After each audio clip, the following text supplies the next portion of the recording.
Ek lag nou so, toe ek by my vrou dan gesit en geluister na die vorige preek. Sy het net gesê, joh, ek sê ook maar net, joh, o, is die genade van God nie groot nie. Dis so 'n blessing om 'n seun en 'n kind van God te wees. Want jy weet, te midde van enige iets wat om jou gebeur, is jy 'n kind van God. En is hy jou Vader, ongeag watter omstandighede plaasvind. En daarom gaan ons terug na Romeine 8, vers 20 en 21. Want die skepping is aan die nietigheid onderworpe, nie gewillig nie, maar deur hom wat dit onderwerp het. Nou kyk wat sê Paulus, vers 21. In die hoop dat ook die skepping self sal vrygemaak word van die slawerny, van die verganklikheid tot die vryheid van die heerlikheid van die kinders van God. Fantastiese woorde. Hoor net hoe omskryf Paulus dit. Paulus sê, Vader het hierdie hele skepping aan nietigheid onderwerp. Maar Vader het 'n hoop geplaas in hierdie nietigheid. Wat is hierdie hoop wat Vader in hierdie nietigheid geplaas het? Kan dit waar wees dat die almagtige God, die skepper van die hemel en aarde, die Vader van Jesus Christus en die een wat die Heilige Gees gestuur het, is dit moontlik dat hy wat die almagtige God is vir jou kan sê, maar ek het daarom een hoop. Hoor jy daai liefde van God en daai besorgdheid van God oor hierdie skepping, oor hierdie kinders van hom wat in hierdie skepping vasgevang is. Vader het hierdie skepping aan nietigheid onderwerp. Nou luister. Met of in die hoop dat ook die skepping sal vrygemaak word van die slawerny, van die verganklikheid tot die vryheid van die heerlikheid van die kinders van God. Al hierdie kontraste wat Vader in hierdie skepping ingeplaas het hy ingeplaas met hierdie een hoop. Hy hoop dat jy sal besef met al hierdie omstandighede, stryd en beproewings en kontraste waarin ons as Christene ons bevind, as kinders van God, is dit God se hoop dat jy sal besef, hy het al hierdie situasies en hierdie omstandighede en hierdie kontraste in ons lewe ingestuur, dat ons daarvan vrygemaak kan word. Wat bedoel ek daarmee? Dat God vir ons in hierdie stryd en hierdie beproewinge indruk om ons vry te maak daarvan. Poena, weerspreek jy nou jouself? Nee, ek weerspreek jouself nie. Want weet jy wat? Ons is so vasgevang in die uiterlike. En ons is so vasgevang in die wêreldse dat ons nie vir onsself 'n vryheid kan sien wat in Christus is nie. As jy met 'n Christen praat en jy vra vir hulle, veral Pinkstermense, en jy vra vir hulle, hoorie, hoe gaan dit met jou? Dan sê hulle, deur die genade is ek uitgespaar. Nee, Want hoekom sê jy? Want wat was die genade? Ek was so vasgevang in die wêreld, maar jene, ek het daarom nog een daggie gemaak. Dis die genade. Nee. God se genade is daarin dat jy juis in hierdie beproewinge en hierdie versoekinge en hierdie kontraste van die wêreld uitgelewer word sodat jy in jou kennis en die geloof van Christus en in jou eenheidsverhouding met Christus en hy as jou lewe in jou van hierdie wêreld en sy omstandighede, die wêreld en sy mentaliteit, die wêreld en sy ideologie vrygemaak kan word, want die Here stuur vir jou hierdie kontraste in, sodat jy kan sien, ek kan nie uit hierdie wêreld leef nie. Ek kan nie van hierdie wêreld leef nie, want dit is 'n doodsheid, en daarom sê die Here, stuur hy hierdie kontraste in hierdie wêreld in, dat jy in Christus vasgevang kan word, en deur Christus vrygemaak kan word oor die sorge van hierdie wêreld. Dat jy vry kan kom van hierdie benoudhede in hierdie wêreld. Want hoekom groei Christene nie? Hoekom vra hulle altyd vir bemoediging en teksies en dat mense vir hulle moet bid en profetiese woorde?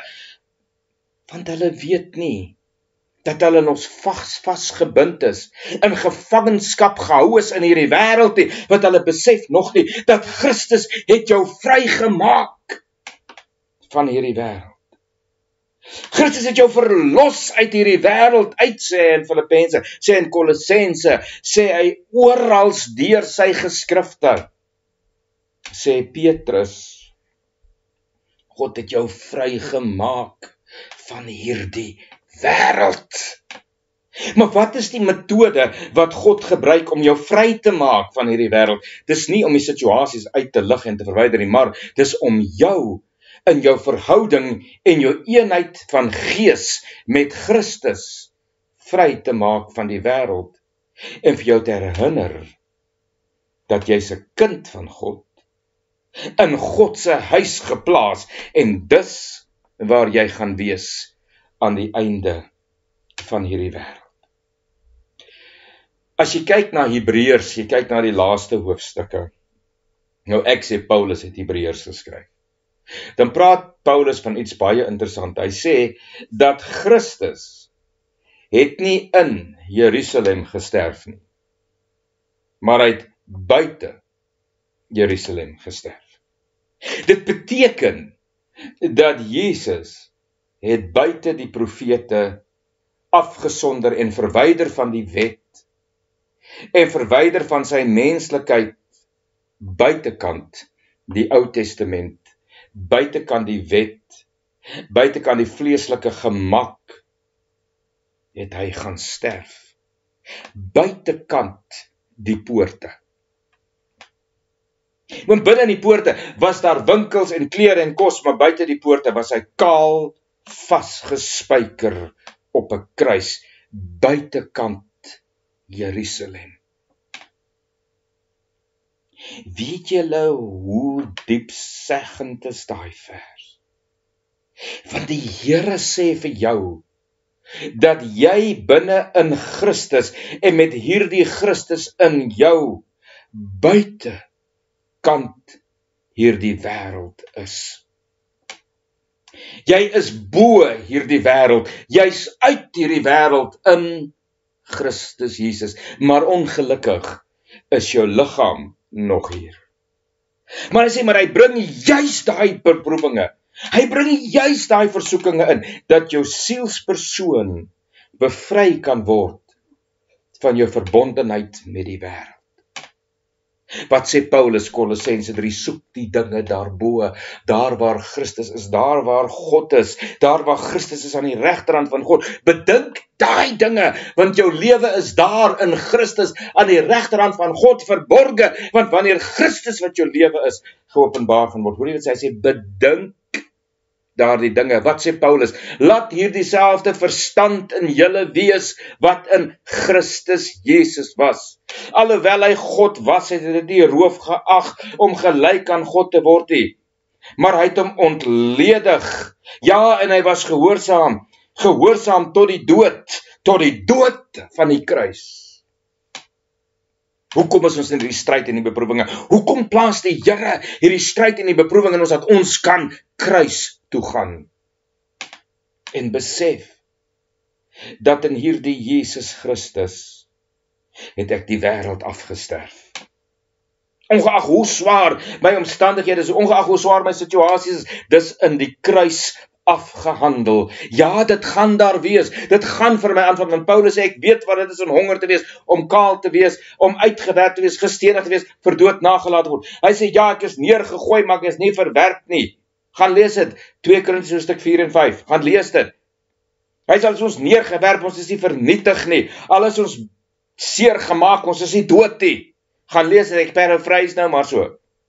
Gaan lees dit, gaan sien, wat sê Paulus vir jou? Luister wat sê Paulus. 2 Korintiërs, hoofstuk 4, vanaf vers 7. Maar ons het hierdie skat in erdekruike, sodat die voortreffelikheid van die krag mag wees van God, en nie uit ons nie. In alles, sê Paulus, luister mooi, in alles, nie in 'n bietjie hier en 'n bietjie daar nie. In alles word ons verdruk. In alles. Ieder en elke situasie en omstandigheid van jou lewe is veronderstel om jou te onderdruk. In alles. Van jou huwelik tot jou kinders, tot jou werk, tot jou finansies, tot jou gesondheid. Tot die omstandighede in die wêreld. In alles word ons verdruk, want dis die nietigheid wat God in die skepping ingebou het. Daardie kontraste is veronderstel om ons te verdruk. As hy sê, wie die seun vrygemaak het, is waarlik vry. Dit beteken, jy is vry van hierdie wêreldse omstandighede, die wêreldse probleme, want jou gedagtes en jou sinne is gefestig op Christus. Onthou julle, ek het gesê dat Jesus het buite die poort gaan sterf. Maar wie waarna verwys dit ook? Dat toe Jesus op die kruis gesterf het, hy gesê, Vader, in U hande gee ek my gees. Jy sien wat ons doen in hierdie wêreld, ons verdruk en ons omstandighede, wil ons gees gee tot die herdenking van Satan en sy omstandighede. Ons gee nie ons gees oor aan God se hande nie. Ons laat nie toe dat God in ons leef en deur ons leef nie. Jy sien, ons gee nie ons gees en ons lewe oor in God se hand en gee dan die gees op nie. Ons wil die Here vertrou uit werke en meriete en standaarde en rituele en situasies, maar ons wil nie ons gees aan God se hande oorgee nie. Daarom word jy verdruk, want jy gee nie vir God 'n kans om Vader te wees nie. Kyk hier, so as jy nou 'n pa is en jy het nou 'n kind, en jy sê vir die kind, moenie daar gaan loop nie, daar is dorings. Maar nou gaan jou kind net om jou te spyt, en dan gaan loop hy in die veld en hy skree blou moord want hy het in dorings getrap. Wat gaan ek dan as pa doen? Gaan ek agter my kind aan hardloop en hom optel en uit die dorings kry? Nee, nee Boeta, jy het ingetrap, kom nou maar terug. Dan haal jy die dorings uit as jy uit die dorings gekom het. Dis presies wat God sê. Ek het vir jou gesê, jy gaan verdruk word in hierdie wêreld. Maar nou besluit jy om nie verdruk te word. Jy probeer om bo die verdrukking te leef. Daarom moet jy maar die verdrukking deurgaan, totdat jy in die kennis van Christus inkom. En deur die kennis van Christus kom jy tot die kennis van die Vader.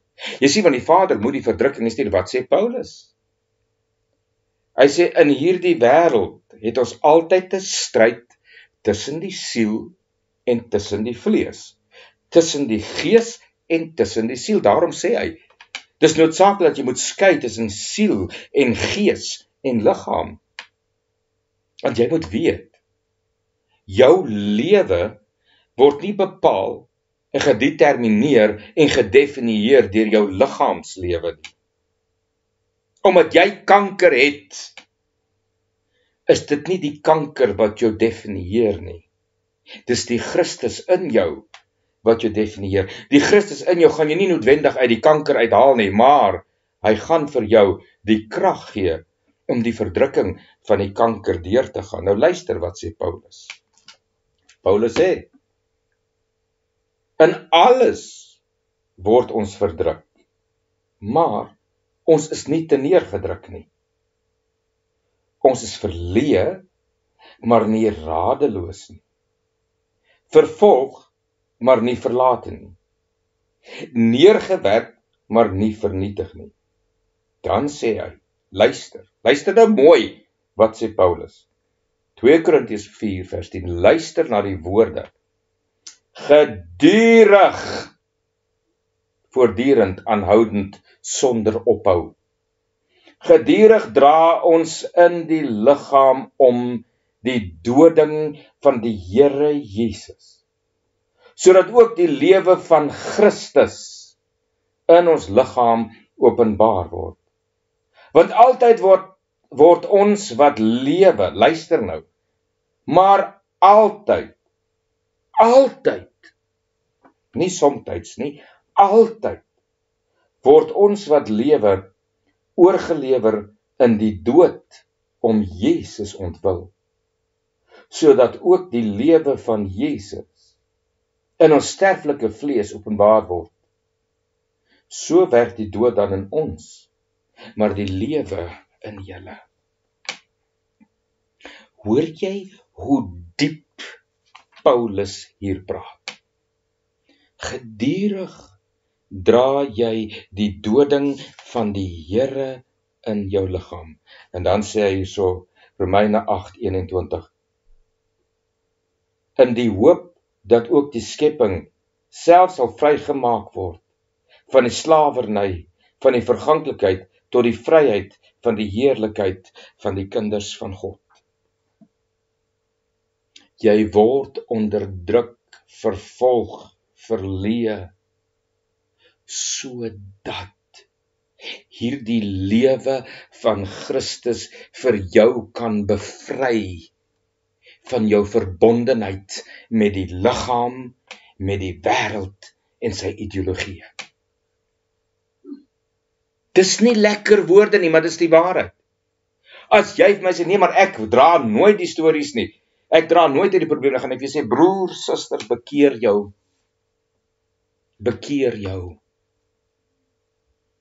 Want jy gaan nooit weet wie jou Vader is nie. Jy gaan nooit weet wie jou Messias, jou Here, jou Verlosser, jou lewe Christus Jesus is nie. En jy gaan nooit ervaar wat die vertroosting en die resultaat van die gebede van die Heilige Gees in jou lewe gaan wees nie. Want hoe meer jy probeer om uitgelig te word uit jou omstandighede, hoe meer, kan ek vir jou beloof, gaan die Here daai omstandighede se skroewe stywer begin draai, totdat jy naderhand op daai plek kom waar jy gehoorsaam word tot die dood toe en sê, Here, waaragtig, ek kan nie meer nie. Dan sê die Here vir jou, as jy op daai punt van dood is, dan gaan Vader intree. Maar die stryd en die beproewing wat jy deurgaan, is daar om jou sielsdimensie te bevry van hierdie wêreldse en hierdie aardse dimensie. Om jou te breek met jou eie ek en jou eie menslikheid en om jou te bring in die prinsip van die lewe van Christus in, die realiteit en die manifestering en die materialisering van Christus in jou as jou lewe. En weet jy wat is die wonderlike ding van hierdie stryd en hierdie beproewinge wat ons deurgaan? En as jy nie as 'n gelowige van God in Christus deur die werking van die Heilige Gees alles aan God gaan oorgee nie, dan sê hy, dan gaan die Here om alles te kry nog tugtiging ook instel op jou. Dan gaan hy vir jou tug en hy gaan vir jou slat totdat jy kom tot die besef, dis regtig nie meer ek wat leef nie. En die Vader gaan vir jou tug en die Vader gaan vir jou slat totdat jy finaal breek met jou verbondenheid aan jou vlees, aan hierdie wêreld en alles in hierdie wêreld. Want die Here sê vir jou, onthou een ding, jy is nie van hierdie wêreld nie. Maar as jy nog dink jy's van hierdie wêreld deur voorspoedsteologie en genesings en tekens en wonderwerke en jy probeer daar die groei van Christus ontsnap en toe te laat ander mense jou die hele tyd dra sonder dat jy enige moeite doen om te wil groei in die kennis van die Here, dan gaan die tugtiging van die Here op een of ander stadium in jou lewe intree en vir jou bring tot die besef jy is nie deel van hierdie wêreld nie. So kom ek sê dit vir jou dood eenvoudig. Hoekom het ons stryd en beproewing? Want God wil hê jy moet vrymaak met hierdie wêreld. God wil hê jy moet vrykom van hierdie wêreld, vry van jou liggaam, vry van jou denke, vry van jou eie wese. Vry van jou familie, vry van jou huis, want jy is net aan God toegewy in Christus Jesus. Hoor jy? Dit is wat Paulus hierso sê. Hy sê dit is die hoop wat God initieer, dat jy soveel stryd en beproewing in hierdie lewe gaan hê, dat jy nie anderster kan as om jouself net oor te gee en te verloor in God deur Christus Jesus nie. Nou ja, ons praat later weer. Totsiens.